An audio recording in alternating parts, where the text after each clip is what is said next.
प्रभु मैं तेरा तेरा तेरा, तू मेरा मेरा मेरा, मैं तेरा तेरा तेरा, तू मेरा मेरा मेरा। प्रभु मैं तेरा तेरा तेरा, तू मेरा मेरा मेरा, मैं तेरा तेरा तेरा, तू मेरा मेरा मेरा। प्रभु मैं तेरा तेरा तेरा, तू मेरा मेरा मेरा, मैं तेरा तेरा तेरा, तू मेरा मेरा मेरा। जय हनुमान श्री करिवल्लू भक्ता हनुमान, जय हनुमान रामदूता भक्ता हनुमान, जय हनुमान वायुपुत्र भक्ता हनुमान, जय हनुमान ईश्वरांश भक्ता हनुमान।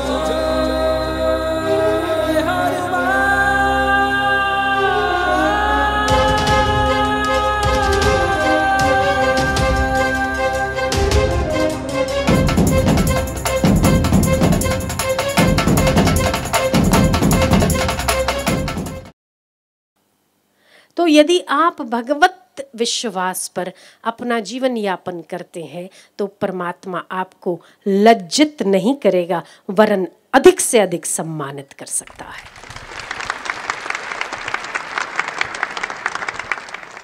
तो जब आपको अपनी आयुष्य का ज्ञान ही नहीं है तो आप किस किस चीज का प्रबंध कर रहे हैं और क्यों? कितना जियोगे आपको तो पता नहीं, आप सारा है इकट्ठा कर करके मरे जा रहे हैं। 20 साल बिना खाए निकाले क्या? 64-80 साल बिना खाए निकाले क्या? फिर जिसने अब तक खिलाया अब खिला देगा। करमान देश की राजकुमारी बड़ी भगवत विश्वासी कन्या थी। जब बड़ी हुई तो पिता ने लड़का देखना आरंभ किया। तो लड़की की शर्त थी राजकुमारी की कि मुझे ऐसा लड़का चाहिए कि जिसका भगवान के प्रति विश्वास हो। मुझे ऐसा जैसा तैसा लड़का नहीं चाहिए। मेरी शर्त है, चाहे वो फिर राजकुमार हो चाहे वो सन्यासी हो, पर मेरी शर्त क्या है कि जिसको परमात्मा के प्रति रुचि हो और जिसको परमात्मा के प्रति भरोसा हो, विश्वास हो, मुझे वो लड़के से शादी करनी। राजा ने बहुत देखा बहुत देखा बहुत देखा। राजा ने कहा बेटा तुम ऐसी शर्त मत रखो, क्योंकि ऐसी शर्त में तुम्हें राजकुमार तो नहीं मिलेगा, कोई सन्यासी जरूर मिलेगा। बोले मुझे परवाह नहीं है, मैं इतना धन लेकर भी सारा दिन मैं धन की चिंता करती रहूं और मरती रहूं, मेरा जीवन मरता रहे, मेरी आशा निराशा में परिवर्तित होती रहे। इससे बेहतर नहीं है कि मेरे पास कुछ ना हो पर मैं परमात्मा की भक्ति से अगर मैं अलंकृत हूं तो उससे बड़ी शोभा मेरी और क्या हो सकती है।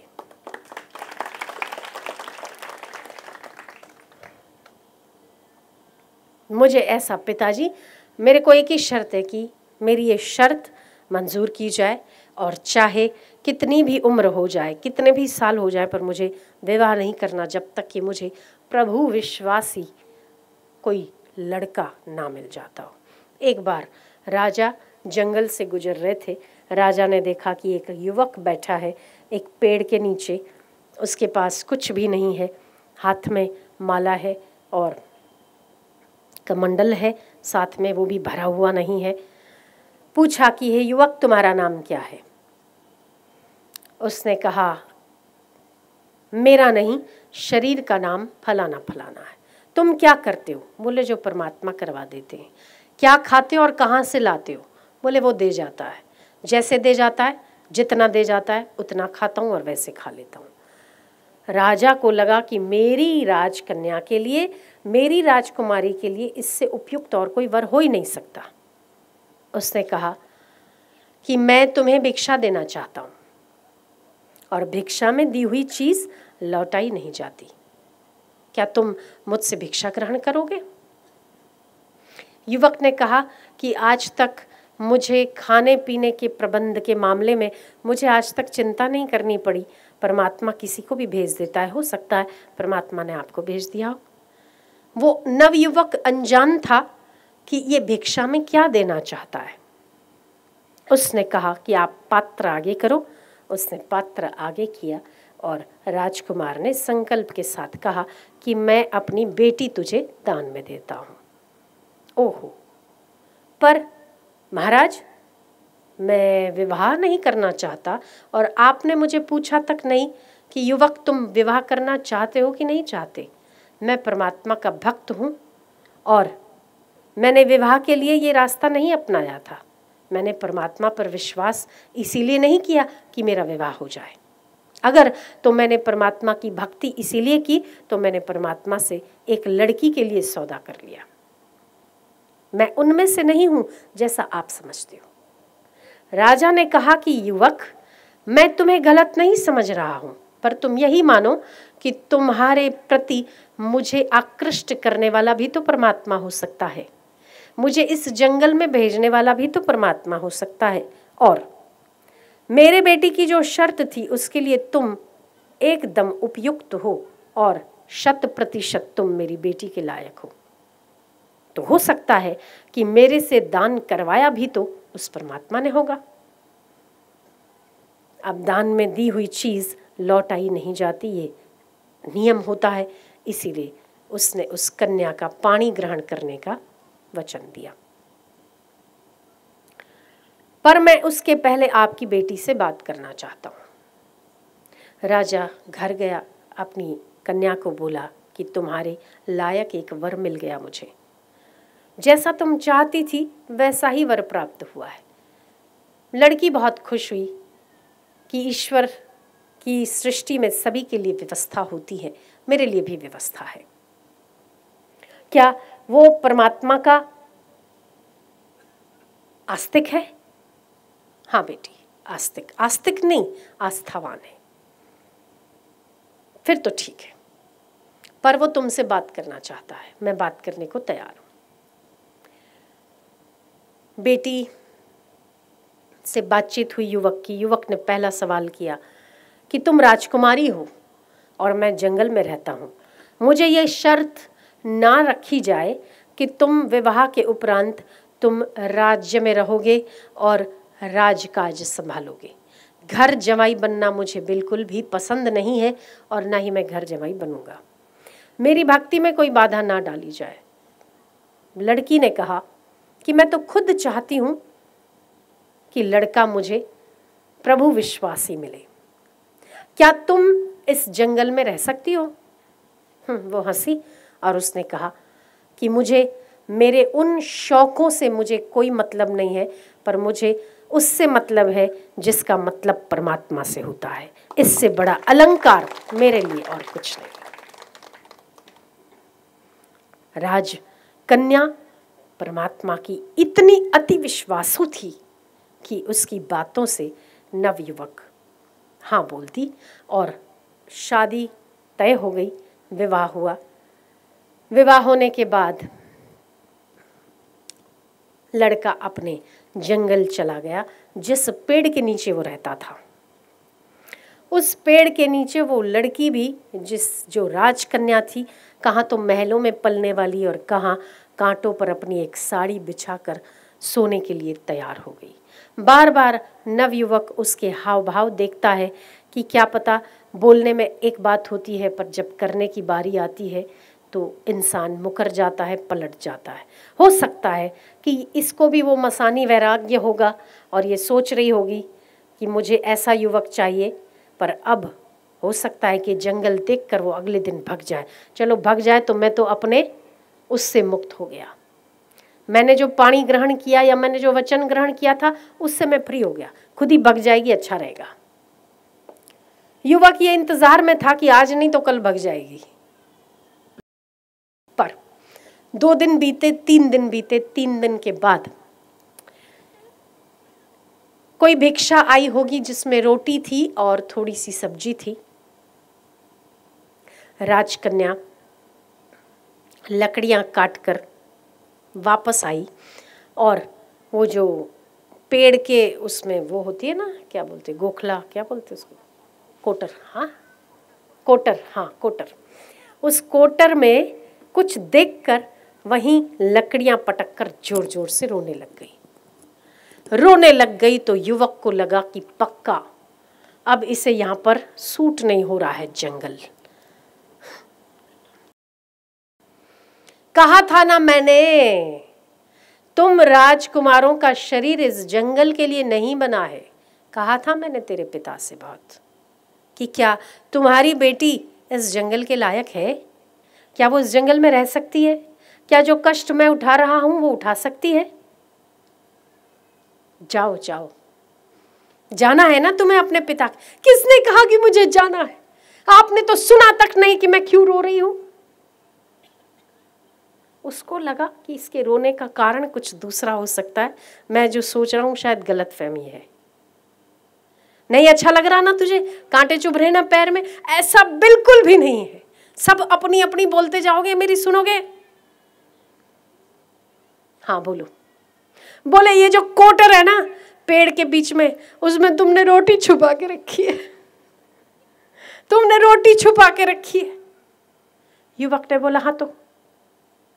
बोले मुझे ऐसा लड़का नहीं चाहिए था जो एक टाइम भोजन करे और दूसरे टाइम भगवान पर अविश्वास करके रोटी छुपा के रखे। मुझे तो पूर्ण प्रभु विश्वासी लड़का चाहिए था, तेरे जैसा नहीं चाहिए था। क्या राजकन्या, क्या भगवत भक्त रही होगी वो लड़का जिसने समस्त घर का त्याग कर जो साधु बना था, उसका भी विश्वास उस राजकन्या के आगे डगमगा गया। उसकी आंखों में, अब उस युवक की आंखों में आंसू थे और उसने कहा कि मैं झूठा सन्यासी, तू सच्ची सन्यासिनी है।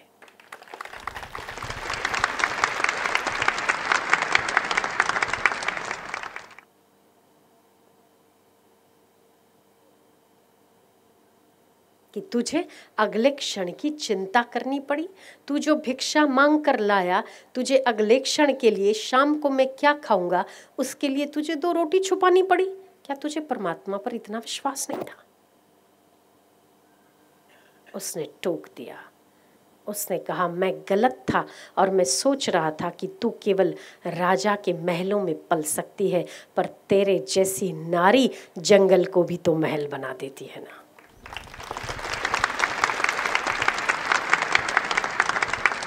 तो अगर वो राजकन्या जिसके पग पग पर मखमली कालीन बिछे होते हैं, जहाँ पर एक चीज़ मांगो और पानी मांगो 10 रस हाजिर हो जाते हैं, ऐसी राजकन्या क्या प्रभु के प्रति विश्वास इतना दृढ़ता से कर सकती है?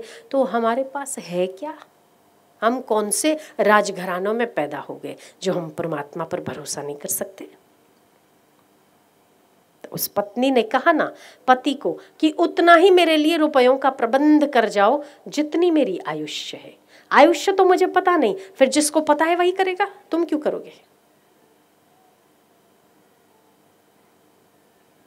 और वो पत्नी पति के रुपए ना रखने के बावजूद भी कभी भी भूखी नहीं सोई।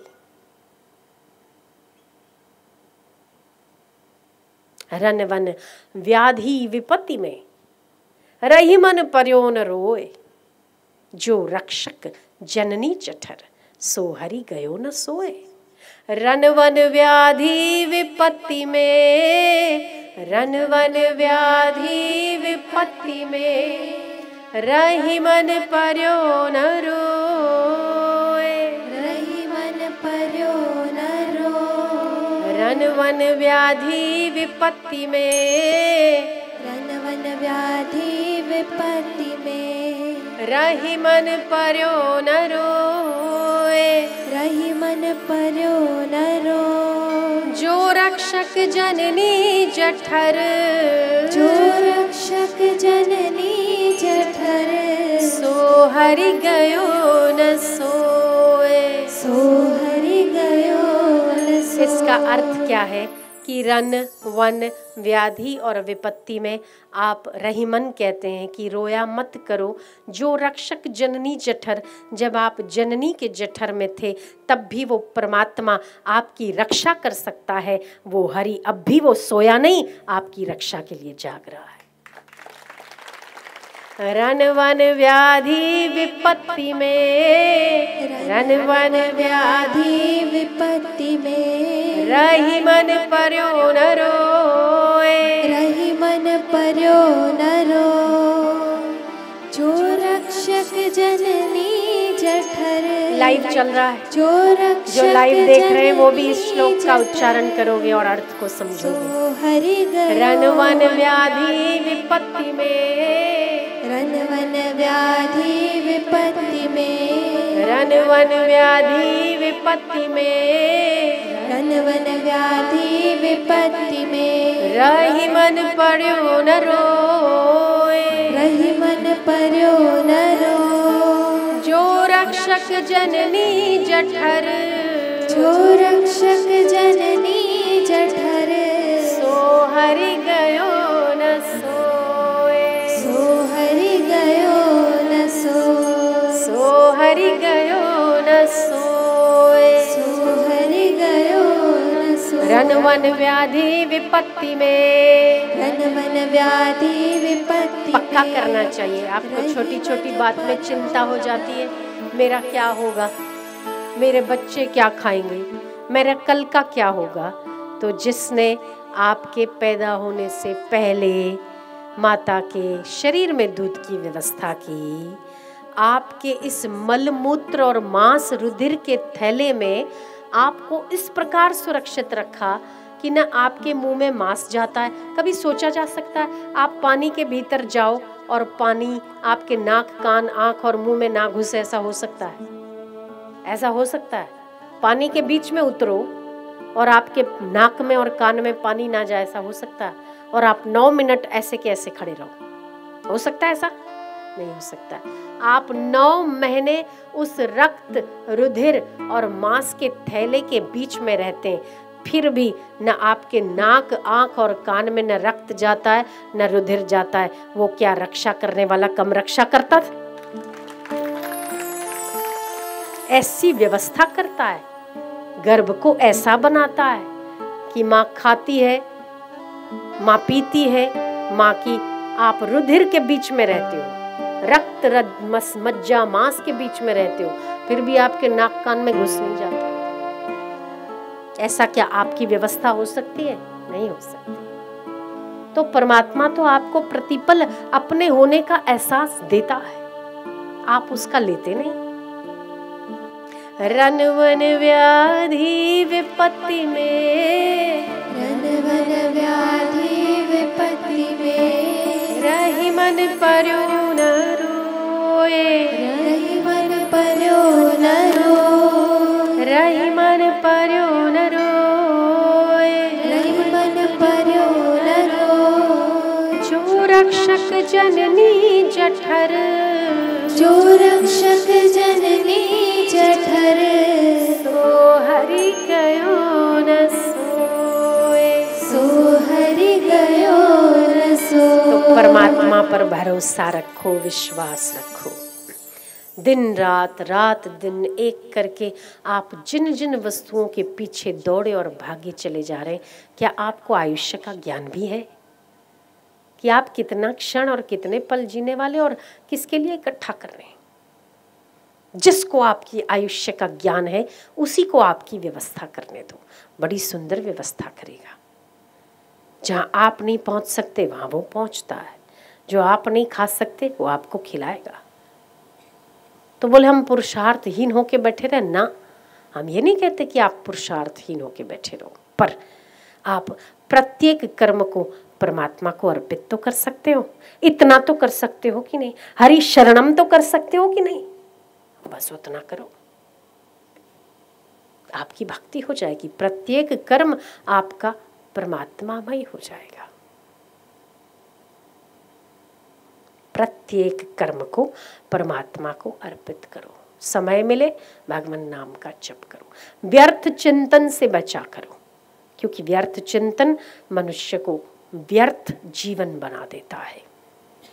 व्यर्थ चिंतन से बचो, जैसे ही समय मिलता है शास्त्रों का अध्ययन करो, सत्संग सुनो, भगवान नाम लिखो या भगवान नाम का जप करो, व्यर्थ चिंतन मत करो।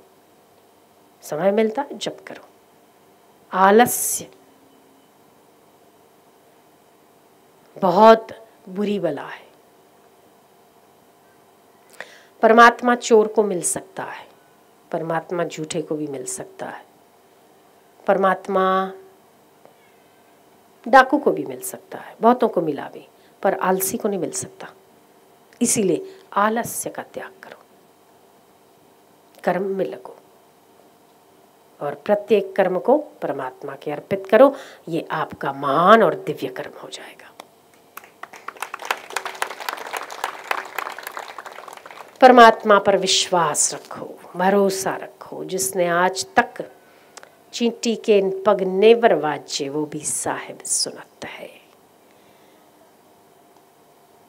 चींटी को भूखा नहीं सुलाता तो इंसान को भूखा कैसे सुलाए? खाम खा परेशानी सिर पे उठाना, इतना कर लूँ इतना कर लूँ। हाँ, शरीर है, कर्म मिला है, करो जरूर, पर उसके लिए मरो मत, मर मत मिटो उसके लिए।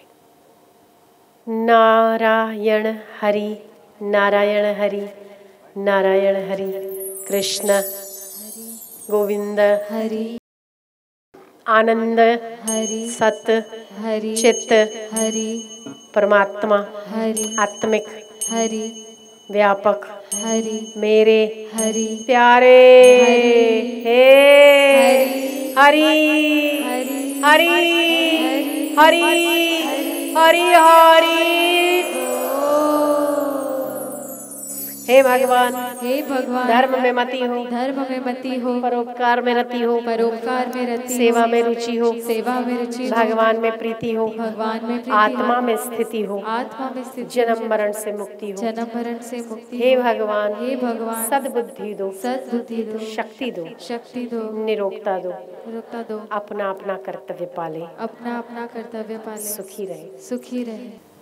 दरबार में सच्चे सद्गुरु के दुख दर्द मिटाए जाते हैं, दुनिया के सताए लोग यहाँ सीने से लगाए जाते हैं।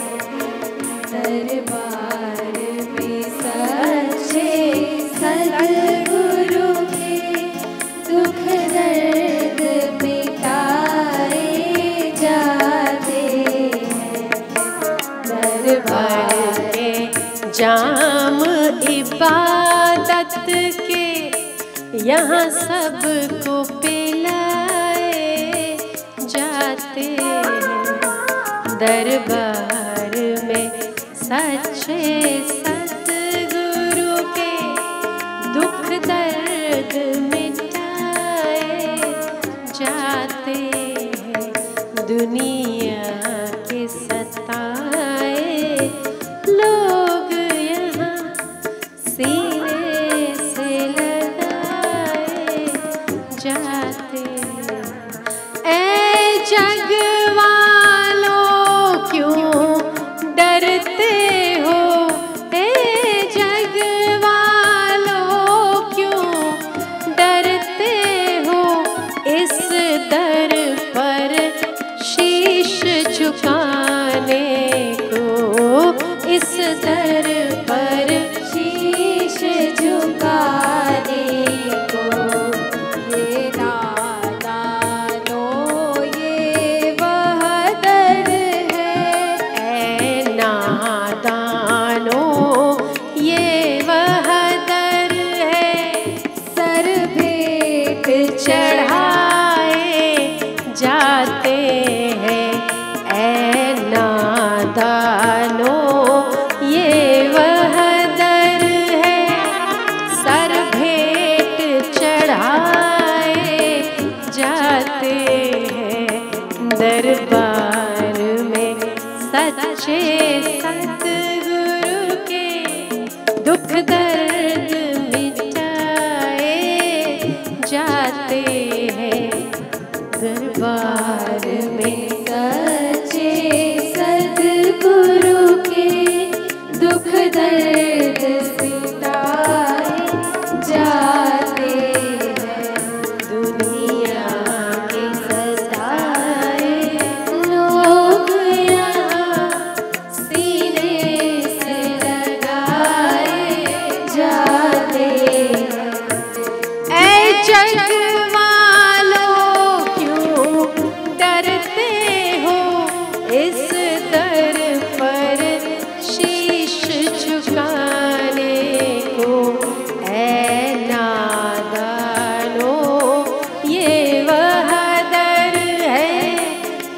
शीश चढ़ाए जाते हैं, सर भेंट चढ़ाए जाते हैं। दरबार में सच्चे सतगुरु के दुख दर्द मिटाए जाते। इन प्यारों पर जग वालों हो खास इनायत सतगुरु की। उनको ही संदेशा आता है और वे ही बुलाए जाते हैं। उनको ही संदेशा आता है और वे ही बुलाए जाते हैं। जिन प्यारों पर जग वालों, जिन प्यारों पर जग वालों हो खास इनायत सतगुरु की। हो खास इनायत सतगुरु की। उनको ही संदेशा आता है और वे ही बुलाए जाते हैं। उनको ही संदेशा आता है और वे ही बुलाए जाते हैं। दरबार में सच्चे सतगुरु के दुख दर्द मिटाए जाते हैं। दुनिया के सताए लोग यहाँ सीने से लगाए जाते हैं।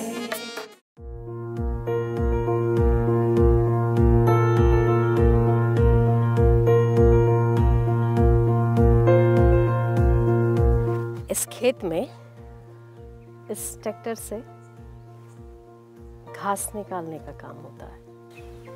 बीज तभी फसल देने के लिए तैयार होते हैं जब खेत एक्स्ट्रा घास रहित हो, नहीं तो फसल की जगह पर आपको जंगली घास देखने को मिलेगी। आपको पता होगा, सबसे पहले ज़मीन को घास रहित करना होता है, तभी बीज अपनी पूरी क्षमता को निखारता है। ठीक वैसे ही आपके चित्त में परमात्मा की भक्ति या सद्गुण, जो जिस भी किसी चीज़ के बीज आपको बोने हैं, उसके पहले आपको हृदय रूपी ज़मीन भी ठीक ठाक करनी पड़ेगी। आप जो पीछे देख रहे हैं, इसको रोटरी कहते हैं। ज़मीन की पूरी घास को अपने अंदर खींच के ज़मीन को साफ सुथरा करता है।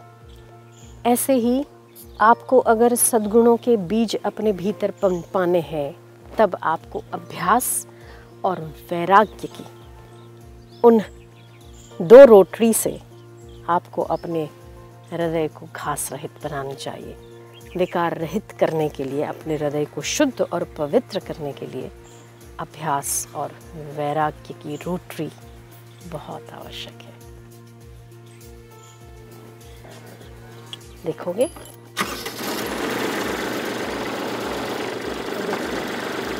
कैसे नीचे आ जाता है।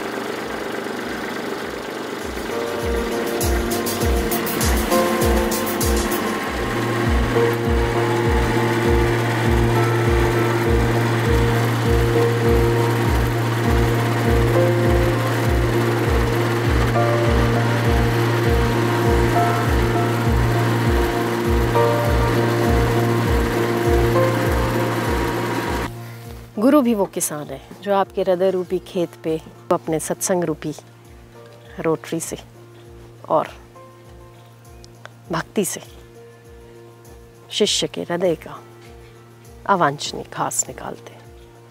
इसीलिए वेदों ने एक मत से गुरुर्ब्रह्मा गुरुर्विष्णु गुरुर्देवो महेश्वरा गुरु साक्षात परब्रह्म तस्मै श्री गुरुवे नमः। गुरु तो अपना कार्य करते हैं, पर शिष्य को भी करना चाहिए, मदद रूप होना चाहिए जंगली घास निकालने के लिए। तब आपके चित्त में जो आप सद्गुणों के बीज बोगे वो बढ़ चढ़ कर फलेगा, फूलेगा, दूसरों को सुवासित करेगा।